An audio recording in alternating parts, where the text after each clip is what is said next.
नमस्कार, मैं हूं अंकुर और आप देख रहे हैं सत्य हिंदी का न्यूज बुलेटिन। एक नजर अब तक की सुर्खियों पर।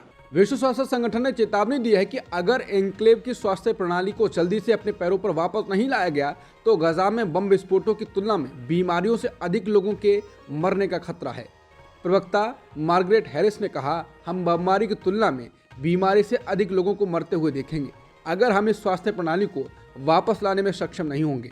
उन्होंने गाजा शहर में अल शिफा अस्पताल के ढहने को एक त्रासदी बताया और इजरायली बलों द्वारा इसके कुछ चिकित्सा कर्मचारियों को हिरासत में लिए जाने पर चिंता व्यक्त की। पिछले हफ्ते इजरायली सेना ने अस्पताल के निदेशक मोहम्मद अबू सलमिया और अन्य वरिष्ठ डॉक्टरों को गिरफ्तार कर लिया था। रेस्क्यू ऑपरेशन का 17वां दिन है। सुरंग में 57 मीटर लंबी पाइपलाइन बिछाने का काम पूरा हो चुका है। एनडीआरएफ के कर्मियों ने नारे लगाते हुए सुरंग के अंदर प्रवेश कर दिया है और अब मजदूरों को बाहर निकालने का काम शुरू हो चुका है। स्ट्रेचर के माध्यम से मजदूरों को बाहर निकाला जाएगा।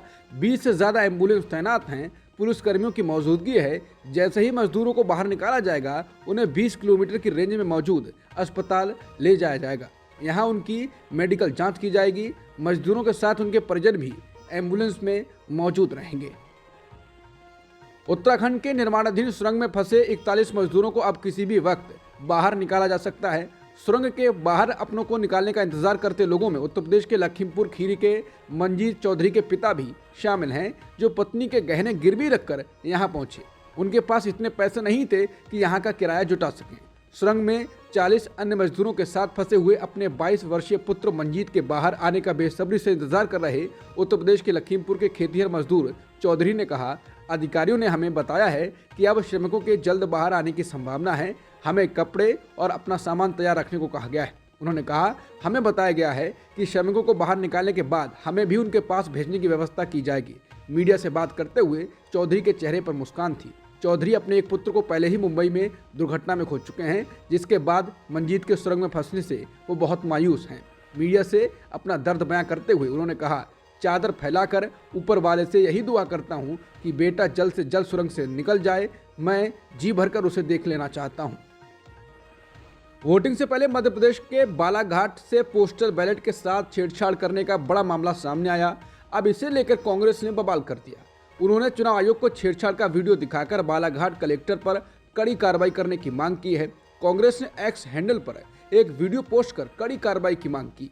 कांग्रेस ने चुनाव आयोग से की गई शिकायत में बालाघाट कलेक्टर डॉक्टर गिरीश कुमार मिश्रा पर स्ट्रांग रूम से पोस्टल वोट निकालकर उनमें हेराफेरी करने का गंभीर आरोप लगाया है। पूर्व सीएम कमलनाथ ने एक्स हैंडल पर लिखा, प्रदेश के बालाघाट जिले में पोस्टल बैलेट को मतगणना से पहले ही खोले जाने और छेड़छाड़ की आशंका का एक वीडियो सामने आया है, जिसकी शिकायत निर्वाचन आयोग में कांग्रेस पार्टी ने की है। यह अत्यंत गंभीर मामला है। दोषियों पर तत्काल कार्रवाई की जानी चाहिए।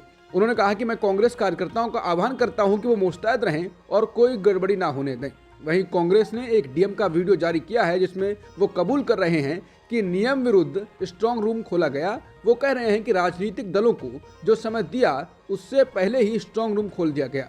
जो कुछ भी बालाघाट में हुआ वो असामान्य है। इसके बाद कांग्रेस ने कहा है, हे चुनाव आयोग, क्या इस कबूलनामे के बाद भी इन्हीं को कलेक्टर रखोगे? क्या लोकतंत्र की रक्षा करने का झूठा अभिनय भी नहीं करोगे? मध्य प्रदेश कांग्रेस ने एक और वीडियो जारी किया है, जिसमें कांग्रेस नेता कह रही हैं कि बालाघाट कलेक्टर का नया कारनामा सामने आया है। कल अनाधिकृत रूम से स्ट्रांग रूम खोलने और पोस्टल बैलेट से छेड़छाड़ करने के बाद आज स्ट्रांग रूम की लाइट बंद, सीसीटीवी बंद, पूरे स्ट्रांग रूम में अंधेरा। कांग्रेस ने चुनाव आयोग पर सवाल उठाते हुए कहा कि कहाँ हो चुनाव आयोग? क्या बालाघाट कलेक्टर डॉक्टर गिरीश कुमार मिश्रा को प्रजातंत्र की धज्जियां उड़ाने की खुली छूट है? मध्य प्रदेश कांग्रेस ने एक ट्वीट किया है, जिसमें कहा गया है कि बड़े चैनल का एग्जिट पोल लीक हुआ है, जिसमें मध्य प्रदेश में कांग्रेस को 142 से 147 सीटें जीतने का अनुमान लगाया गया है और बीजेपी को 75 से 80 और अन्य को 3 से 8। वोट फीसदी में कांग्रेस को 46.3%, बीजेपी को 42.1% और अन्य को 11.6% वोट मिल सकते हैं। कांग्रेस ने कहा है कि जीत रही है कांग्रेस, जीत रहा है मध्य प्रदेश। कांग्रेस के पूर्व अध्यक्ष सोनिया गांधी ने आज एक वीडियो जारी कर तेलंगाना के लोगों से कांग्रेस को वोट डालने की अपील की। लोगों का कहना है कि सोनिया का यह वीडियो कांग्रेस के लिए ब्रह्मास्त्र है। उन्होंने कहा, मैं आपके बीच नहीं आ पाई, लेकिन आप सब मेरे दिल के बहुत करीब हो। उन्होंने कहा, आपने सोनिया अम्मा कहकर मुझे अपार श्रद्धा और सम्मान दिया है, मुझे मां समान माना है। इस प्रेम और सादर के लिए मैं आपकी सदा आभारी रहूंगी, आपके प्रति हमेशा के लिए समर्पित रहूंगी। राहुल गांधी और प्रियंका गांधी ने आज एक साथ आकर जनता को संबोधित किया। इस दौरान राहुल ने कहा कि तेलंगाना की जनता के साथ मेरा राजनीतिक नहीं पारिवारिक रिश्ता है। मैं और मेरी बहन आपसे राजनीतिक नहीं बल्कि पारिवारिक और दिल का रिश्ता चाहते हैं। इसके साथ ही प्रियंका ने कहा कि तेलंगाना में 10 साल से बीआरएस की सरकार है। क्या आपको रोजगार मिला? क्या आपको घर मिला? क्या इस सरकार ने महिलाओं के लिए कुछ किया? केसीआर ने अपने परिवार के लोगों को मंत्री बनाया, बड़े बड़े महल बनाए, लेकिन जनता के लिए कुछ नहीं किया। ये देश की पहली सरकार है जो फार्म हाउस से चलती है।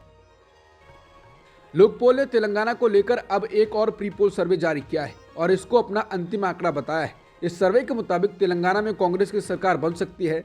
सर्वे में कहा गया है कि कांग्रेस को 72 से 74 सीटें मिल सकती हैं और बीआरएस को केवल 33 से 35 सीटें मिल रही हैं। इसके अलावा बीजेपी को 2 से 4 और अन्य को 0 से 1 सीट मिल रही है। इससे पहले तेलंगाना को लेकर जारी सर्वे में कांग्रेस को 69 से 72 सीटें दी गई थी, लेकिन अब कांग्रेस की सीटों में और इजाफा हो गया है। प्रियंका गांधी ने कहा कि बीआरएस के नेता आलसी और भ्रष्ट हो गए हैं। अब आप तय कीजिए कि आपको आलसी और भ्रष्ट सरकार चाहिए क्या, या फिर दिन रात जनता के लिए काम करने वाली कांग्रेस की सरकार चाहिए। इसलिए बाय बाय केसीआर।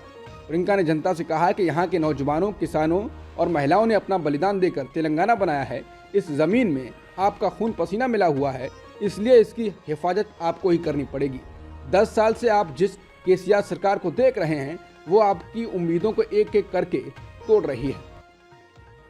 ज्ञानवापी मस्जिद और श्रृंगार गौरी मामले में लगभग 3 महीने तक चले आर्कियोलॉजिकल सर्वे ऑफ इंडिया यानी एएसआई की रिपोर्ट आज वाराणसी के जिला जज अजय कृष्ण विश्वेश की अदालत में पेश होनी थी, लेकिन एक बार फिर एएसआई ने ज्ञानवापी के किए गए सर्वे की रिपोर्ट को कोर्ट में पेश करने के लिए 3 हफ्तों तक का वक्त मांगा है। मतलब सर्वे रिपोर्ट आज भी कोर्ट में पेश नहीं की जाएगी, जिसको लेकर काफी समय से गहमागहमी थी। अब अदालत ने अगली सुनवाई के लिए 29 नवंबर की तारीख तय की है। हिंदुस्तान टाइम्स और स्थानीय मीडिया के मुताबिक पुलिस ने कहा कि हिंदू संगठनों के सदस्यों ने सोमवार को यूपी के सिद्धार्थनगर जिले में एक मंदिर को शुद्ध करने के लिए गंगा जल छिड़का। एक मुस्लिम विधायक ने एक दिन पहले यहाँ के समय माता मंदिर में चल रही रामकथा में हिस्सा लिया था। उनके जाने के बाद मंदिर को शुद्ध किया गया। डुमरियागंज से समाजवादी पार्टी के विधायक सईदा खातून ने कहा कि उन्हें रविवार को एक कार्यक्रम में शामिल होने के लिए सिद्धार्थनगर जिले के बलवा गांव में समय माता मंदिर की प्रबंधन कमेटी ने आमंत्रित किया था। पुलिस ने बताया कि रामकथा कार्यक्रम के बाद स्थानीय पंचायत के अध्यक्ष और कुछ अन्य हिंदू संगठनों के सदस्यों ने सोमवार को मंदिर का दौरा किया, गंगा जल छिड़का, हनुमान चालीसा का पाठ किया और विधायक सईदा खातून के खिलाफ नारे लगाए। चुनाव आयोग ने कर्नाटक सरकार की ओर से तेलंगाना के अखबारों में प्रकाशित विज्ञापनों पर रोक लगा दी है। आयोग ने इसे आचार संहिता का उल्लंघन माना है। चुनाव आयोग ने कर्नाटक सरकार के प्रधान सचिव को नोटिस जारी कर मंगलवार शाम 5 बजे तक जवाब मांगा है। आयोग ने यह भी पूछा है कि सूचना विभाग के अधिकारी के खिलाफ कार्रवाई क्यों नहीं की जाए। एनडीटीवी की एक रिपोर्ट के मुताबिक चुनाव आयोग का यह फैसला बीजेपी और तेलंगाना सीएम केसीआर की सत्तारूढ़ भारत राष्ट्र समिति की शिकायत पर किया गया है। अपनी शिकायत में भाजपा, जिसने अभिनेता राजनेता पवन कल्याण की जनसेना के साथ गठबंधन किया है, और बीआरएस ने आरोप लगाया कि कांग्रेस चुनावों को प्रभावित करने के लिए सार्वजनिक धन का दुरुपयोग कर रही है। उपराष्ट्रपति जगदीप धनखड़ ने सोमवार को महात्मा गांधी को पिछली सदी का महापुरुष बताते हुए प्रधानमंत्री मोदी को इस सदी का युग पुरुष बता दिया। उनके इस बयान पर कांग्रेस ने कहा है कि इस सदी के महान शख्सियत का अपमान है। धनखड़ के बयान पर कांग्रेस नेता मनीष तिवारी ने कहा कि जब दुनिया में लोग उत्पीड़न और प्रतिरोध के नाम पर युद्ध और हिंसा जानते थे, उस समय महात्मा गांधी ने अहिंसा की पहल को मजबूत किया और उसे चलन में लेकर आए। वो एक सेकुलरिस्ट थे। महात्मा गांधी को 20वीं सदी की सबसे ऊंची शख्सियत माना गया है। बाद में जो किसी हद तक उनके कद तक पहुंच पाए वो थे नेल्सन मंडेला। महात्मा गांधी की तुलना किसी से भी कर देना महात्मा गांधी का अपमान है। ये बेहद दुर्भाग्यपूर्ण है कि 20वीं सदी के सबसे महान आदमी को इस तरह कमतर दिखाया जा रहा है। बिहार में स्कूलों की छुट्टियों में कटौती का सरकारी आदेश विवादों में आ गया है। शिक्षा विभाग ने साल 2024 के लिए सरकारी स्कूलों में छुट्टियों की जो सूची जारी की है, उसमें कई त्योहारों पर छुट्टियों को रद्द कर दिया गया है। सरकारी आदेश के मुताबिक स्कूलों में मकर संक्रांति, रक्षाबंधन, भाई दूज, जितिया और हरितालिका तीज जैसे त्योहारों पर छुट्टी नहीं होगी। शिक्षा विभाग के मुताबिक साल में कम से कम 220 दिन स्कूल खुले रहेंगे। इसके लिहाज से छुट्टियों की सूची तैयार की गई है।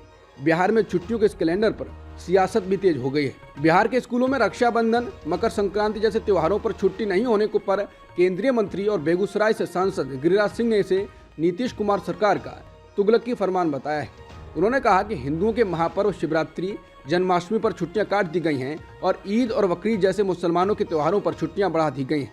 इससे साफ जाहिर होता है कि बिहार सरकार इस्लामिक धर्म के आधार पर काम कर रही है। इसी कारण से अररिया, पूर्णिया और कटिहार के स्कूलों में शुक्रवार को छुट्टी दी जा रही है। ऐसा लगता है कि ये सरकार शुक्रवार को इस्लामिक छुट्टी की योजना बना रही है और अगर उन्होंने छुट्टी बहाल नहीं की तो इसका नतीजा उन्हें भुगतना पड़ेगा। अब तक की सुर्खियों में इतना ही। बाकी खबरों के लिए बने रहिए सत्यहिंदी.com के साथ।